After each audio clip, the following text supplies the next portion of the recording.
Amis lecteurs, amis téléspectateurs, amis du Congo, ce samedi 10 septembre 2016, la coalition des forces vives congolaises a organisé une grande conférence au Bruxelles Press Club.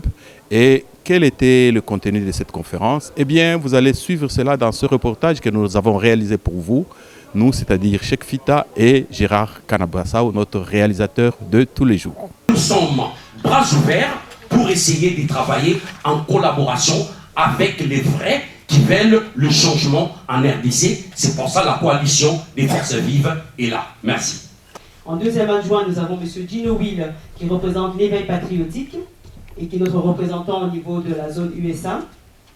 Pour la coordination stratégique, nous avons donc le premier coordonnateur établi ici, Jean-Martin Salibongué, qui représente le RCK. En premier adjoint, nous avons M. Faustin Mouanakaoumba qui représente l'UDPS Kibassa. En deuxième adjoint, nous avons M. Jacques Ramazani qui représente le Congo Sika. En troisième adjoint, nous avons M. Essalo Essenga Bombeleke qui représente la MUC. Dans la coordination juridique et chargée du programme, nous avons le coordinateur principal qui est ici attablé, M. Wilkens Alongo, Beden Vision. Premier adjoint, Madame adjointe pour le prénom, donc Madame Nadine Congo qui représente Congolais Unis pour le Progrès, le CUP. Deuxième adjoint, Paul Mukandila qui représente le MDCO. Troisième adjoint, M. Mathieu Kikonda qui représente le CCDP. Pour la coordination de l'économie et des finances, nous avons donc le coordonnateur principal, M. Géry Izouli, qui est dans la salle, qui représente le FNDC. Le premier adjoint, M. Maurice Makwala, qui représente le JCK.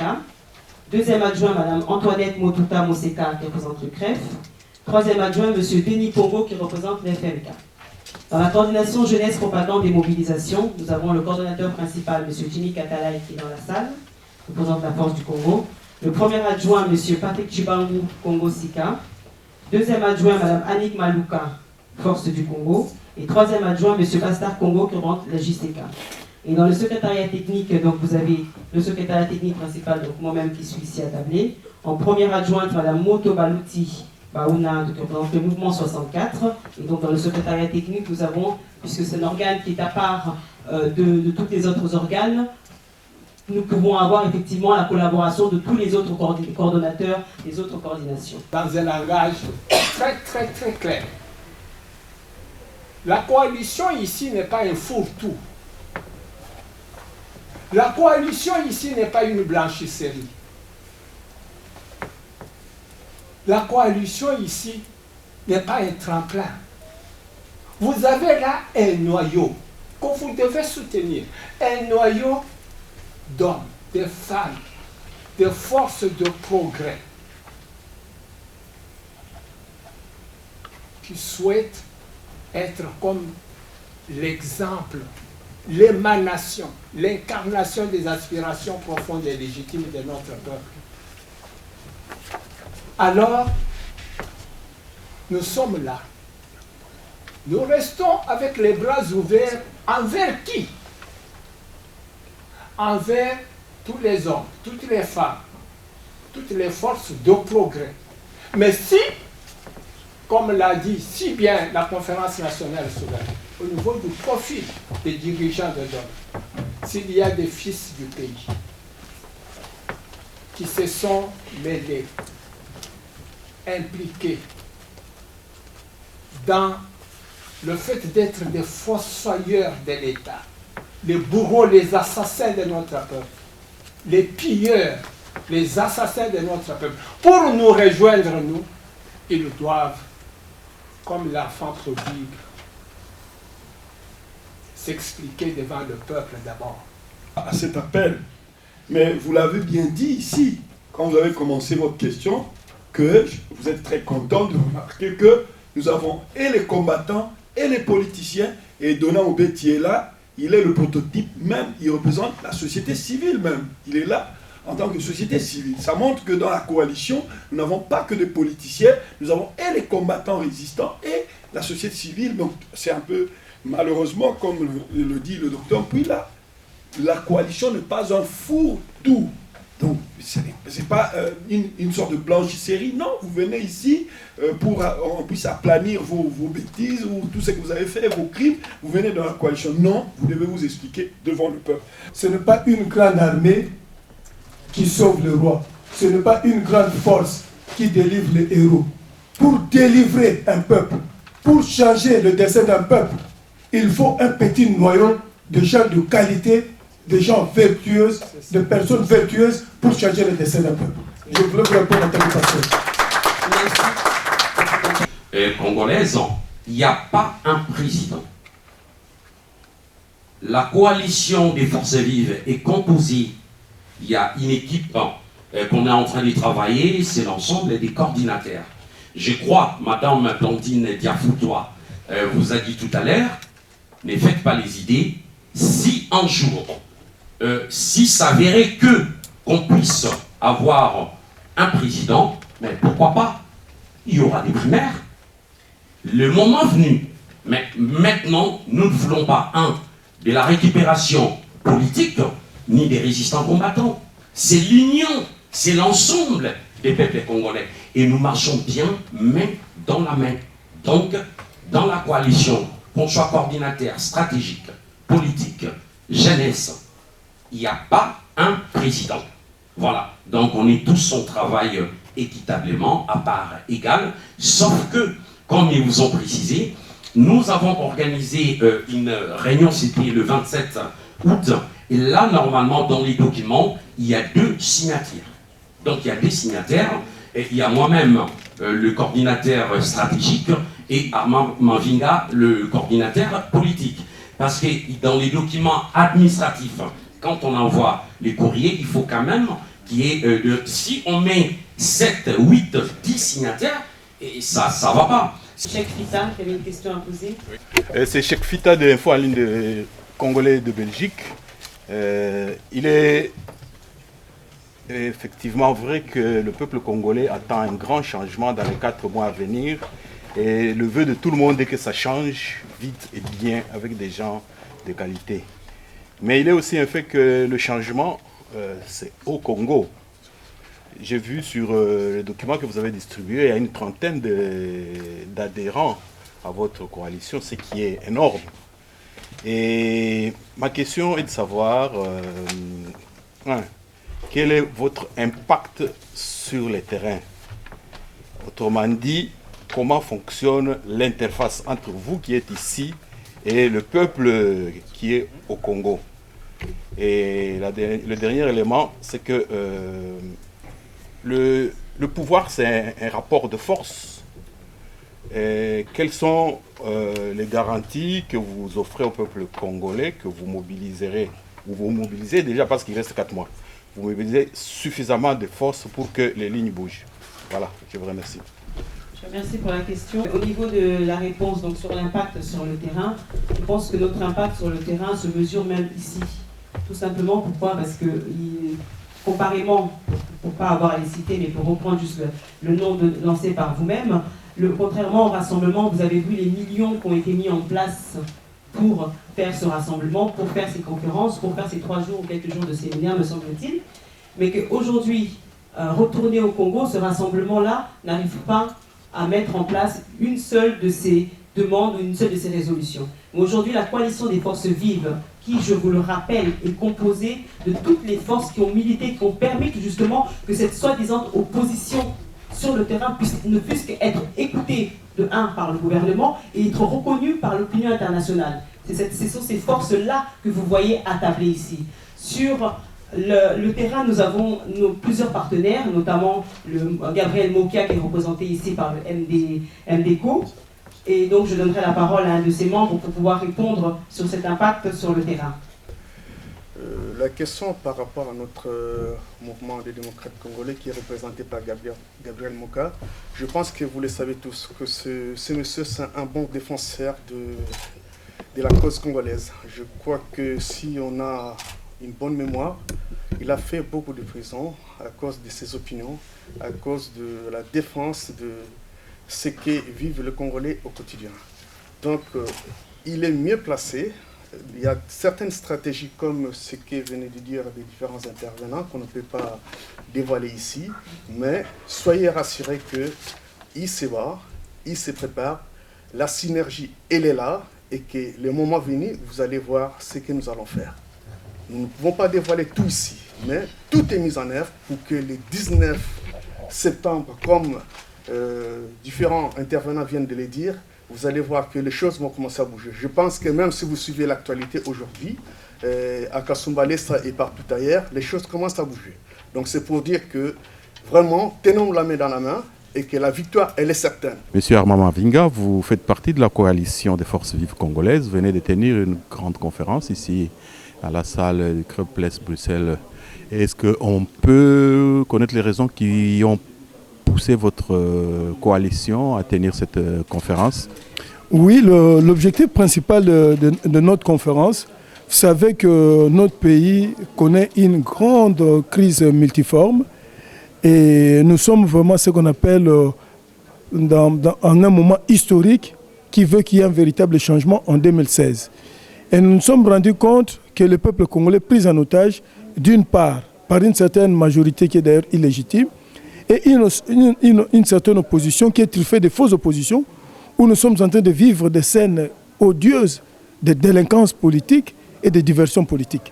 Et pour qu'on ne puisse pas prendre le peuple congolais en otage, nous avions décidé de monter une grande coalition qui est véritablement représentative de toutes les forces vives congolaises. Donc nous, si nous sommes venus tenir la conférence à Bruxelles, c'est pour dire au peuple congolais et aussi à la communauté internationale, aujourd'hui, il y a une nouvelle offre politique pour un vrai changement en République démocratique du Congo en 2016. C'est-à-dire nous sommes venus dire au peuple congolais et à la communauté internationale, il y a une coalition qui est une grande force, une grande proposition de changement de leadership pour diriger maintenant la République démocratique du Congo vers le sens tant entendu, la libération, la paix, la sécurité, la liberté et notamment du progrès. Oui, la politique congolaise est ainsi faite d'hommes politiques, de retournement de vestes, de reniements, de trahisons, etc.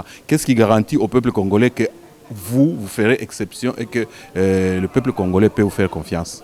Et que chez vous, non plus, ce n'est pas un panier à crabe comme vous l'avez si bien dit des autres. Oui, oui.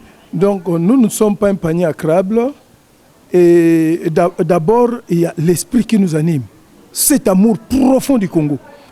Nous sommes des leaders qui avons décidé de mettre nos ambitions du côté et de mettre le souci du peuple congolais et la République démocratique du Congo au cœur de notre combat. Ça, c'est de un. Des deux, dans le choix des leaders. Vous verrez dans la composition des coordinations, la coordination, que vous verrez que ce sont des gens qui sont attestés, qui ne sont pas ni des délinquants, ni des prostituées politiques. Quand vous prenez quelqu'un comme Mpouy, de l'IDPS, mais il est connu de longue date, c'est quelqu'un d'intégrité qui a toujours voulu aimer le Congo. Mais mon frère Cheikh Fita, vous me connaissez dans mon combat. Si j'étais celui qui voulait trahir le Congo, mais depuis 2004, ou même avant, je serais ministre ou peut-être vice-premier ministre, ou je ne sais pas moi, au Congo. Quelles sont les propositions que je n'ai pas reçues pour rentrer, pour occuper des postes? Mais comme nous, notre proposition, ce n'est pas l'opportunisme politique pour avoir des postes, mais bien maintenant qu'on change le destin du peuple congolais, nous nous sommes choisis des gens intègres, des gens qui ont une certaine histoire. Tous les leaders, que ce soit les leaders, les combattants, que ce soit les leaders politiques, que ce soit les leaders que nous avons servi de la société civile, nous sommes basés sur les bases éthiques. C'est-à-dire nous venons dire que cette façon de dire que la politique c'est du magouille, la mafia, c'est faux. Mais nous voulons dire qu'il y a une façon éthique de faire la politique. Et la coalition va proposer maintenant de nouveaux jeux des acteurs politiques qui sera fondé sur l'éthique, qui sera fondé sur ce que nous disons, les véritables valeurs du Muntu. Nous sommes les Muntu. On nous appelle Muntu, c'est-à-dire la tête, l'être humain, l'excellence. C'est-à-dire, dans notre tradition culturelle, nous sommes appelés à un destin de hauteur, d'élévation en tant que Muntu. Et nous voulons mettre le peuple congolais, la RDC, au cœur de cette démocratie du Muntu, qu'on appelle de l'être humain par excellence. C'est-à-dire, nous voulons apporter un nouvel humanisme. Martin Sali, vous venez d'animer avec d'autres membres de la plateforme une grande conférence ici à Bruxelles. Et à l'issue de cette rencontre, quelles sont vos impressions par rapport à ce qu'a été l'événement? Bon, l'événement, je peux dire la réunion d'aujourd'hui, la conférence de presse de la coalition des forces vives a été une réussite totale. Nous avons invité plusieurs personnalités qui sont venues, c'est surtout au niveau des journalistes qui ont répondu présents pour essayer de passer le message et surtout expliquer pourquoi la création de la coalition. Et on a fait des propositions par rapport au projet, par rapport à notre combat, par rapport à ce que nous ferons et surtout par rapport à l'alternance des demain que nous prévoyons pour les changements en République démocratique du Congo. Nous sommes le 10 septembre 2016. À partir du 19 septembre, un préavis, comme on l'appelle par des politiciens congolais, court contre l'actuel locataire du Palais de la Nation. Mais votre coalition, qu'est-ce qu'elle prévoit entre aujourd'hui, le 19 septembre, et jusqu'à la fin de l'année? Ce que je peux corriger, Kabila n'est pas un locataire en RDC. On ne peut pas lui donner un préavis. Un préavis, c'est une personne, quand il vient en location, il prend la location, il a un contrat de bail. Mais Kabila n'a pas un contrat de bail en RDC. Il a usurpé, c'est un occupant. Mais aujourd'hui, soi-disant, son mandat finit le 19 septembre, mais plutôt le 19 décembre. Mais le 19 septembre, comme le scrutin électoral n'est pas prononcé, nous devons, nous, tant que peuple congolais, de s'élever pour dire il est hors loi. Il est hors la Constitution. Maintenant que tous les peuples congolais doivent prendre toutes ces dispositions pour les mettre hors d'état de nuire à partir du 19 septembre, il faut que les peuples congolais puissent s'élever pour dire à Kabila, non, c'est sa fin.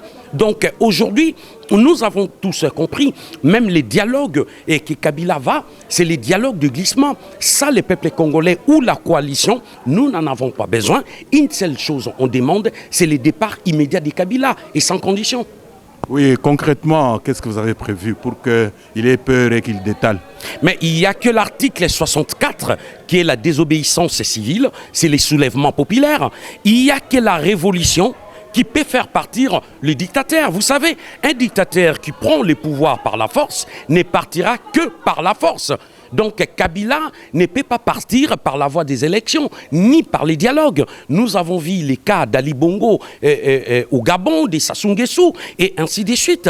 Tous les dictateurs qui sont là, ils se maintiennent toujours au pouvoir. Et nous avons compris, Kabila n'est pas prêt à partir. Mais aujourd'hui, les peuples congolais, nous sommes tellement déterminés à les bouter dehors. Et c'est ce qui va se passer à partir du 19 septembre. Un dernier mot? Bon, un dernier mot, je peux dire que, peuple congolais, ayez confiance à la coalition des forces vives congolaises. La coalition, c'est une alternative nouvelle que nous proposons au peuple congolais. L'avenir de demain, c'est entre la main de la coalition. Et nous voulons diriger les Congos de demain. Donc aujourd'hui, si Kabila n'est plus au pouvoir, la coalition des forces vives est prête pour diriger notre pays. Blandine Diafoutois, vous êtes à Bruxelles aujourd'hui. Vous avez abandonné vos travaux de maison et vous venez ici en tant que femme. Comment est-ce que vous pouvez expliquer cet engagement? Donc je suis ici effectivement aujourd'hui le samedi 10 septembre, j'ai laissé mes enfants, j'ai laissé ma famille à Paris tout simplement. Pourquoi? Parce que j'ai fait le vœu solennel de me battre jusqu'au bout pour sauver mon peuple qui est les Congolais, mon pays qui est la République démocratique du Congo. Si je le fais sciemment et sans qu'on m'y pousse, sans qu'on me force, tout simplement parce que je suis inspirée par l'instinct maternel qui veut que pour sauver son fils, il faut sortir les griffes, les becs et tout ce qu'il s'en faut pour garder la sécurité de son enfant. Aujourd'hui, nous sommes au sein de la coalition dont je suis la porte-parole. Cette coalition-là qui est la seule force, mais je le répète et je le sermente et je le martèle, c'est la seule unique vraie force pour dégager Kabila. Nous avons effectivement l'article 64 qui permet aujourd'hui d'amener le peuple au soulèvement populaire à la désobéissance civile. Mais nous avons également d'autres articles, notamment celui que Kabila pourrait se servir demain par rapport au Sénat pour que par intérim, le président du Sénat, qui est M. Kengadong, puisse prendre le pouvoir à sa place en attendant que les élections puissent se faire. Nous avons aussi l'élément qui pourra contrer cet article, qui pourra mettre Kengadong supposé comme président par intérim du Congo, car nous savons que le mandat de Kengadong est fini depuis 2006. Le Sénat est une des institutions qui aujourd'hui régit...